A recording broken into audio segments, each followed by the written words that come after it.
Alright guys, TacticalRab back again today. Hope you're all doing well and enjoying your day so far. Welcome back to VALORANT News, and what a storyline we've had over these last couple of weeks. Sentinels 0-5, down and out in the qualifiers. No chance it seemed to make it to the last chance qualify. Ghost Gaming looking so good online. They go to the playoffs. If they were to get double first rounded, Sentinels would still get a chance for the rest of the season. That exact storyline has played out, and Dapr believes that after that miracle has come through, who can stop Sentinels at the last chance qualifier and potentially champions beyond that as well. Very much enjoyed your thoughts in the comment section below. Hit the like button if you enjoy, subscribe if you're new as always, I would greatly appreciate it. Really upset the channel, thank you very much indeed for doing that one, not far off 20k. First of all, I wanted to mention this because so many teams right now are applying, understandably, for partnership in next season's Valorant partnership ecosystem, eventually franchise, pseudo-franchising, whatever you want to call it. Now G2 have apparently applied for both situations. They, well, it seemed like we had a rumor a while ago they wanted to drop their roster. I think they probably are planning potentially to drop their roster if things don't work out because they want to move to North America in an ideal world. They're seeing an application to move to NA, but also looking to, well, they're looking to effectively leave for the European market. Massive organization in Europe in general, but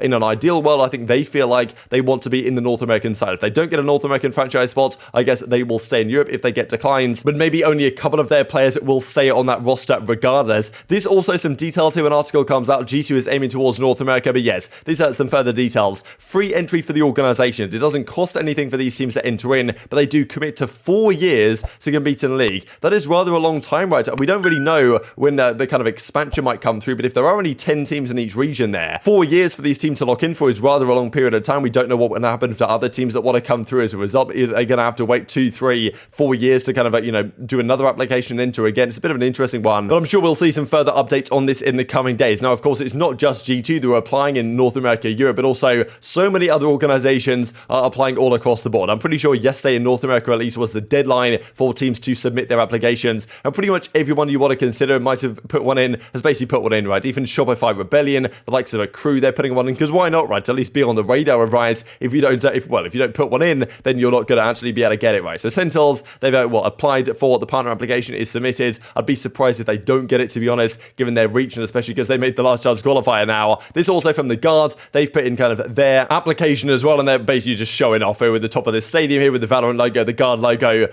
showing that they mean business, right? So the Guard, I think, is certainly an organization I would be surprised if Riot declines, given them, I think they have a very bright future ahead of them. I've made some good decisions, I think, so far in the Valorant world, certainly committing to content. They're doing all the right things, I think. If I was Riot, I'd be surprised, and they have the resources as well. I'd be surprised if they don't get selected, to be honest. But I mean, look, there aren't actually that many spots, right? It was OpTic Ye says here, I thought it was kind of funny, just because so many teams, so many small, let's just say, organizations are putting in applications, and Ye's kind of taking the mick in a way. I've officially created an org, submitted the partnership agreement. There's no roster or lineup or really any brand awareness, but I heard there's a stipend, and I wouldn't mind some income to buy Valorant skins with. Thank you for your consideration, right? So maybe that's kind of what's behind some of these teams. We've got the likes of 100 Thieves, they officially confirmed their partnership. TSM, basically everyone you can think of has applied, and of course, you wouldn't expect them not to. We have slightly less information about the teams over in the European side, but well, firstly, we've got to talk about how the playoffs are trending over there. 2 massive matchups there yesterday, one of which was Team Liquid versus FPX, and honestly, an incredible game. This game one, the bait and switch was rather nice here. I mean, Chamber coming into effect, as you might well expect, but it's FPX who, after going map 3, win this series in a crazy overtime, 14-12, I believe, here on the Haven, and then the first series was actually Ascend versus M3 champions. Ascend looking rather good,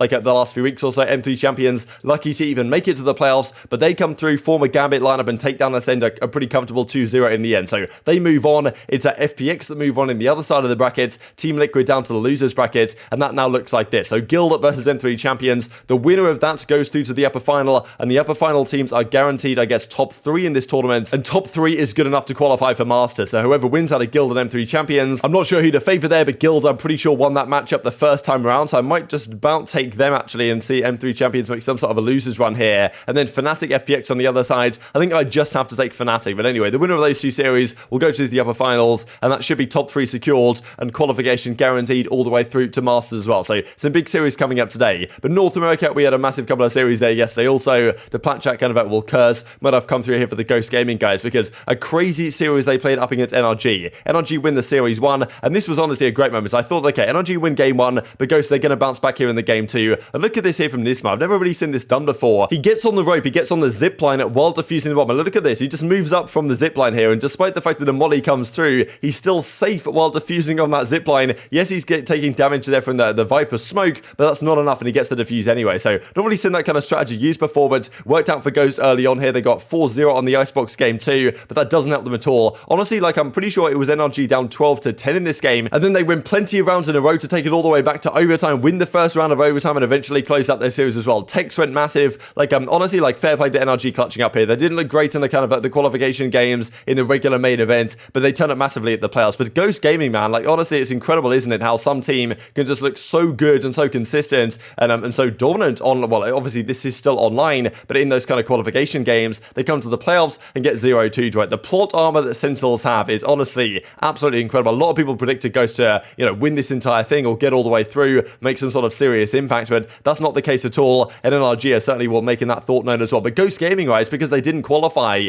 first time around and they didn't get any points here at the playoffs, they are not going to be at the last chance qualifier. They don't have enough points, which is incredible, really thinking about how good they have been recently. Some honestly got to give him some credit because he played great here despite recovering from, I think he was in hospital a couple of days ago for something, so he's recovered quickly and played a great match. And as he says, rolling GG well played, 2-0 versus Ghost, right? So incredible performance from some on the guys. Like, I want to give them their credit, but Ghost Gaming, it's kind of incredible, isn't it, how a team, when the kind of pressure's on, that they kind of fall flat on their face. But this is kind of what Hayes says. I think it sucks for Ghost is done for the year. Every player in NA knows they are a sick team. These losses don't reflect their form. That's the thing. 2 bad series for Ghost. Their year is done. Like, as well, he says, NRG Hayes as well, and even OpTic, I'm sure FNS says in reply, we are 3 in like 6,000 against them in practice. Like, they demolish everyone in practice and in some of those, main event matches, but when it comes down to the playoffs, that's not a win-win at all. So it's difficult to explain this stuff sometimes. We got to think it was just written that this is how it was going to go. So Sentinels, despite going 0-5 in their qualification games, not getting any points at all, played absolutely terrible, got demolished by Cloud9. Their only hope was that Ghost Gaming, a team that looked so good at going into the playoffs, would get double first rounded by Evil Geniuses and NRG respectively, and that is exactly what has just happened. So Sentinels at 45 points somehow stay alive. If Ghost had won that series against NRG, it would have been Ghost that went in here instead, but no, these are the 10 teams that are set and guaranteed now to be in the last chance qualifiers. So OpTic are guaranteed to go all the way through. The top 2 teams here effectively go straight through to the World Championship. OpTic are going to be there. They have too many points. There's no way that 2 teams can overhaul them here. The Guard, because they won playoffs last time around, sit here at 220, and theoretically, I suppose, if OpTic were to win again here this time around, the Guard might just about hold on to enough points to make it all the way through and be the second seed to go to Champions. But more than likely, they will drop down if someone else wins, and therefore they will be one of the teams in the last chance qualifier with Sentinels as well. So Sentinels, FaZe, EG, NRG, 100 Thieves. I mean, in fairness, these teams that are still in the tournament, they can still potentially make it all the way through. But it's Cloud9 and it's Sentinels that are guaranteed an LCQ spot. These other teams are guaranteed it at the very least, but they could do one better because, of course, they are still alive this present weekend. As Sentinels say, we qualify for the LCQ, let's go. And as Zoms goes, we are going to Champ. So he reckons, the team believes they've got some confidence back again, even at, well, we'll see what ShahZaM said here in a second, but Dapr reckons Sentinels winning Champions timeline with the LCQ, then win the Champions. Like, I really hope that Sentinels, like, actually put some effort in now, because it would be so frustrating if after all this kind of good luck has gone their way, to still get them in this situation through to last chance qualifier. If they turn up to the LCQ and just get destroyed again, it would be so frustrating. I don't know if they'll make any changes until then. We'll see how it goes, because the last chance qualifier, I believe, is in August, I think, so they have quite some time to make changes if they want to their team, and I'm sure Sinatra's maybe sitting there on the bench wondering what his future might hold. But yeah, TenZ is like, look, somehow our season is still complete. LCQ, hello there. And well, ShahZaM says there is hope as well. So the hope might be there. We'll see what they decide to do. Are they going to keep the roster? Are they going to change things up? If they turn up to the last chance qualifier with this roster, they're getting bodied. There's no doubt. I can't see any other way that it happens. And this from Amara I thought was funny as well. Sentinels players, after realizing they have to practice again, I won, but at what cost, right? So I'll show this clip real quick here from Dapr where he says, look, miracle number 1 hasn't quite yet happened, but if they win the LCQ and they win Champions as well, it would be a story for the ages. Sentinels down bad, 0-5 in groups. They have no chance making LCQ except if Ghost bomb out. Ghost bombs out. They remove Split. New meta. They're gonna nerf Chamber.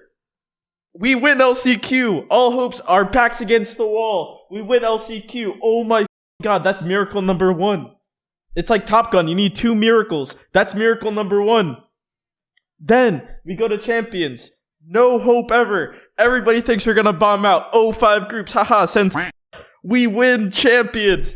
Bring NA the title. But these are the overall stats real quick from that NRG series. Game 1 was Breeze 13-7, pretty comfortable. A map where ghosts are so good usually. But look at this offensive side here from NRG. Credit where it's due. Some crucial rounds. Ethan played a great game as well. And then it was 14-12 in the ends. Those were 5 rounds in a row from 12-9 down. Like effectively on match point, Ghost Gaming choked away the chance to take it to a game 3. Som had a massive final map as well here on the Omen. And yeah, a center wasn't even required at the end of the day. The second series, FaZe versus LG. I think I predicted FaZe to win this, but I might be wrong because I thought LG were pretty good as well. But I mean, yeah, Dicey and babybay, again, these guys, man. I mean, Dicey was probably the MVP here. The amount of clutches he had like this, I mean, that was just absolutely disgusting. He didn't win the round at the end here, right? But I mean, still, it was a nice play regardless. But LG did take game 1 here on the split. Not the map that, of course, is staying in the map pool for too much longer. And I'm sure FaZe will be rather happy about that because they go to Fracture, a map where just Dicey is so good. He just gets moments like this every single time. Like this 1 versus 2, 1-2. I mean, look, you can't be letting that happen if you're TIG, but still, that's a crucial round. Keeps the advantage in favor of FaZe in this series, or in this map at the very least. They win that one and bounce back, and then LG 11-8 up here on their offensive side over on Breeze, and it's FaZe that bounce back big time. Flyer turns up, B-Dog gets shut down here from the middle of the map, misses the shot. That's not going to work at 11-9, and on the defensive side there of Breeze, it's only, well, one conclusion that's going to happen at this point. 11-11 it was after Dicey with the clutch play, and all the way down to the wire. It's eventually the boys that close out in overtime and FaZe that move on. Like, well, 2 incredibly close series so far. They lost a very close one to 100 Thieves, then have won a very close one here against LG. But LG, of course, starting as the 4th seed, they're down there in the losers bracket initially. So, well, they really had no chance. Look at this play here from babybay. Just what he does in the Neon, man. He gets so much impact out of that kind of Neon ultimate and just Neon in general. He's really fun to watch. But that's going to do it, as babybay says, still best Neon in the world, but split sucks. GG, get that out of it ASAP. But well, before we look at the brackets, this is kind of the final scoreboard of the match. 2-1 over Luminosity. They survive in the tournament. Dicey, babybay, I mean, look at this. Everyone goes positive. Like, FaZe seems to do a great job of just outslaying their opponents drastically. Do they always win, though? That's another question entirely. But yeah, certainly on that game 2 here, B-Dog had a great game on the Jet, but Fracture did not go their way. Dicey on the Chamber. He's so hard to stop on this map, and Dazzle with 3 kills. Pretty tough performance from him over there on the Breach. But this is the bracket as it presently stands. Now, rumor has it, I don't know if this is true, and it doesn't make any sense if it is true, but apparently if 100 Thieves were to lose to Exit, they will play FaZe again, which makes no sense at all. They should 100% be flipping the brackets, such that if 100 Thieves were to lose, they would play the upper side, right? Exit or 100 Thieves should play the upper side of this bracket, because you don't want to have rematches so early if you can avoid it. That's always how these tournaments are run. So if that is the case, that would be honestly pretty ridiculous. But anyway, maybe they won't lose at all. These are the 2 games of today. Exit 100 Thieves,